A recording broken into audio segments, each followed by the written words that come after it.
The early 2000s was let's say, an awkward time for Sonic the Hedgehog. The franchise was hot off the heels of one of its most popular series ever, Sonic Adventure. But during the same time, Sega had just dropped out of the hardware business entirely due to a lack of sales, which meant that they would be making games for consoles they had competed against for the past decade. And while no one had known at the time, the Sonic franchise was about to be in some real crap.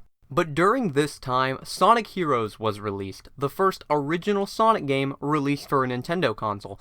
And let's just say the reception was a bit mixed. Some people like it, some people don't. Some people think it was the start of Sonic's dark ages, some people don't. To me, this game is very interesting, a game with good qualities and ideas, but also some poor decisions made by the developers. So without further ado, let's break down the good and bad of Sonic Heroes. Let's start with the bad first, and with the most hated thing about this game, the controls. They're so slippery and loose, causing you to constantly crash into walls, enemies, and fly off of the stage. It makes traversing the more platform-heavy sections of the levels more of a chore, as falling off the edge happens more often than you like. The best example is the pinball sections in Casino Park and Bingo Highway. They are a nightmare to get through. The game just has a mind of its own during these sections, and control is stripped further away from the player. Another big issue are the teams. Sonic Heroes has you playing as 4 teams of 3, Team Sonic, Dark, Rose, and Chaotix. Each team goes through the exact same levels in the exact same order, with the only changes being difficulty and length. This makes the game extremely repetitive, and is just used to artificially lengthen the game, while adding no real substance. But if you want to see the true ending, you have to play them all, and get all the Chaos Emeralds as well. I don't want this video to be longer than it needs to be, so I'm gonna go over the lesser, more minor problems in one quick go. The levels can be a bit too long for some teams. The special stages are horrible, with the controls being at their worst in them. The Chaotix have mission-based gameplay, with objectives to complete in each level, and it makes playing through their story a complete drag. The flying characters carry the others in this totem-like formation, and it makes playing as them really annoying, because they're so slow. And the final boss has a 40+ second transformation cutscene, and the fight itself sucks because the controls are actively fighting you the whole time. So that's the bad of Sonic Heroes, but what about the good? Firstly, I want to talk about the music. Sonic games are always known for having killer soundtracks, and Heroes is no different.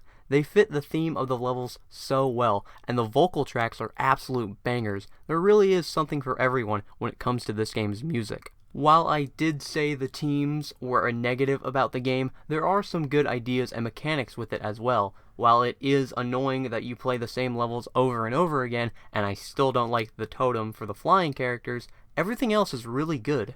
It's so nice seeing so many characters get some love in this game. You got Omega, Knuckles without treasure hunting is dope, Big without fishing is cool, and Team Chaotix, excluding Mighty, have some pretty funny dialogue. In a world where almost every recent Sonic game has you playing only as Sonic, being able to play as so many characters is a real treat. My final positive note is the level design. While the controls make it a little more irritating and need patience to get used to, there's still some genuine fun to be had in these levels. Other than Team Chaotix's mission-based gameplay, there's no stupid gimmicks, like treasure hunting, mech shooting, fishing, none of that. It's just Sonic and friends running and jumping through levels. There's plenty of loops, speed panels, and diverse set pieces to constantly keep the action flowing and each level moving with a quick pace. This game encourages speed, and even with the slippery controls, it does it quite well. In conclusion, Sonic Heroes honestly does deserve its mixed reception. While the game has a lot of genuinely good ideas, and there is absolutely fun to be had when playing it, the problems really weigh it down, and prevent it from being seen as one of the greats featuring the blue blur. It's not a great game, it's not a bad game, but it's alright in my book. And that is the good and bad of Sonic Heroes. And with that all said, I'm Easily Easy, and I'll see you next time. Look out down below, Sonic is on the go.